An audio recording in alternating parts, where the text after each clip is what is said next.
ಮಾಡ್ತೀವ್ರಿ ನಾವ್ ಮಾಡ್ಬೇಕಂದ್ರ ಹಾ ಈಗ ಇವು ಗಿಡ ತಪ್ಪಲು ನೀರ್ಗಿರಿ ಗಿಡ ತಪ್ಪಲು ಬೈನ್ ತಪ್ಪಲು ಮತ್ತ ಅವು ಎಲ್ಲ ಒಂದಲ್ಲಿ ಕುದಿಸಿ ರಸ ಮಾಡಿ ಅದು ಆ ರಸ ಮಾಡಿ ಹೊಡಿತೇವ ಏನ್ ಬೇ ಇರಲ್ಲ ಕುದಿಸಿ ಎಲ್ಲ ಏನೇನ್ ಮಾಡಿ ಹುಡುಗಿ ಇದು ಈ ಚಿಪತಾಲ್ ತಪ್ಪಲ್ ಹ್ಮ್ ಮತ್ ಬೈನ್ ತಪ್ಪಲ್ ನೀಲಗಿರಿ ಹ್ಮ್ ಮತ್ತೆ ಎಕ್ಕೆ ತಪ್ಪಲು ಲೆಕ್ಕೆ ತಪ್ಪಲು ಹ್ಮ್ ಅದ್ರಾಗ ಒಂದು 6-7 ತೀರಿಂದ 7 ತೀರಿಂದ ತಪ್ಪಲ್ ಕಲಸಿ ಕುದಿಸ್ತೇವು. ಹ್ಮ್ ಕುದಿಸಿ ಇವತ್ತು ಕುದಿಸಿ ನಾಳೆ ಮುಂಜಾನೆ ತೆಗೆದು ಹೊಡಿತೇವು. ಹ್ಮ್ ಒಂದ್ ಕೊಡ ನೀರಿಗೆ 1 ಲೀಟರ್ ಹಾಕ್ದೇವು ಅಂದ್ರೆ ಯಾವ ಹುಳ ಬಿ ಇರಲ್ಲ.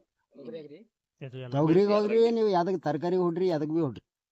ಹ್ಮ್ ನೀವು ನೋಡ್ಬೇಕಾರ ಅಜ್ಮಾಸ್ಬೇಕಾರ ಮಾಡಿ ನೋಡ್ಬೇಕು. ಎಲ್ಲ ಅವ ಹಾಕಲ್ಲೇವ್ರಿ.